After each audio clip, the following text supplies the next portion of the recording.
Welcome to The Explainer. Today we're diving into a really controversial book called Hidden History. Its claim?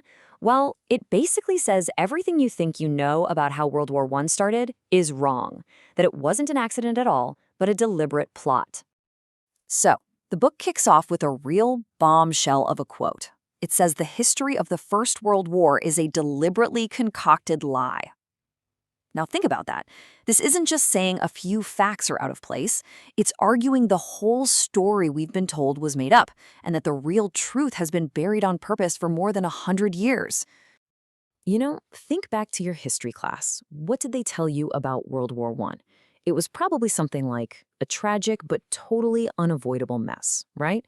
You had German aggression, this crazy web of alliances, and then that one gunshot in Sarajevo just lit the fuse, dragging everyone into a war that nobody really wanted.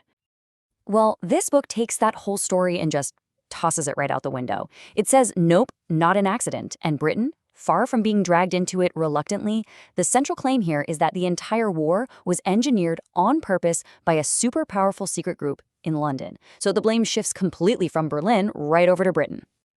So if it wasn't an accident, then who was pulling the strings? The book points the finger at one specific group they call the secret elite. Let's take a look. Okay, so what is this secret elite? According to the book, we're talking about a secret society of some of the wealthiest, most powerful men in Britain, formed way back in 1891. And their goal?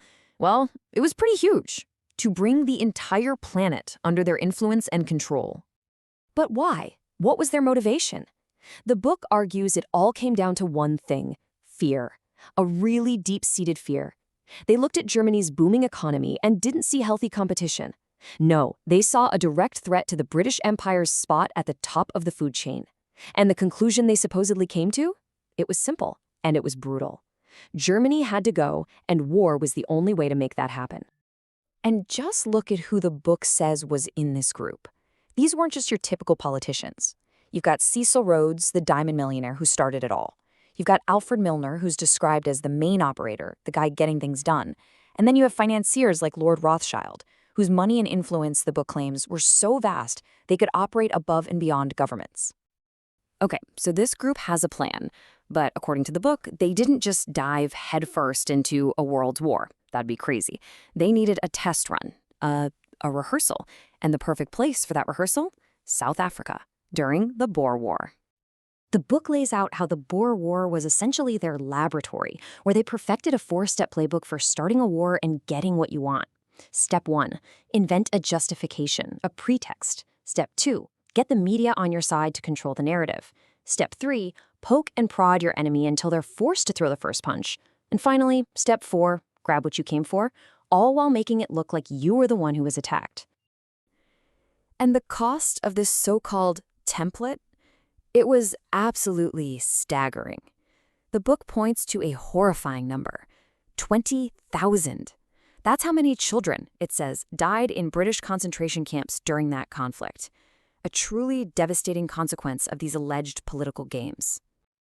So, with this blueprint for war supposedly tried and tested, the secret elite was ready for the main event, and their new target was much, much bigger: Germany. The authors then lay out more than a decade of what they call strategic moves, all designed to encircle Germany.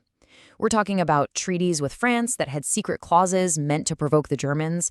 They point to manufactured crises in places like Morocco just to dial up the tension. And get this, the book even claims the group helped push for the creation of the U.S. Federal Reserve just to make sure the money would be there to finance the massive war they were planning. So you can see the strategy the book describes wasn't just about one thing. It was a full-on, multi-pronged attack. You've got secret diplomacy happening behind closed doors, a massive press propaganda machine shaping public opinion, financial control to fund the whole thing, and political agents on the ground making it happen.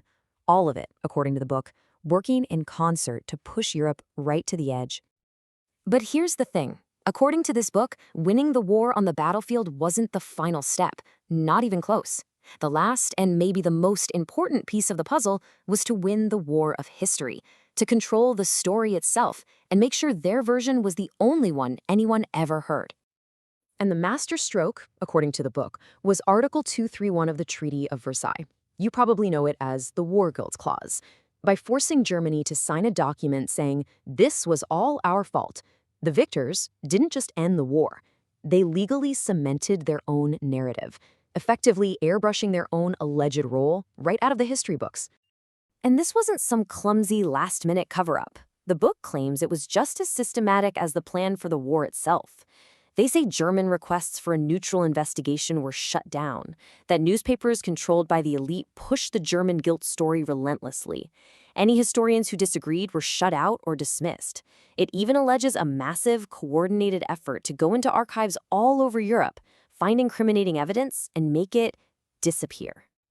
So there you have it. That's the core argument from the book Hidden History. Now, whether you believe it or think it's completely outrageous, it definitely leaves you with one massive question to think about. How much of the history we learn is really about what happened, and how much is about who has the power to write the story?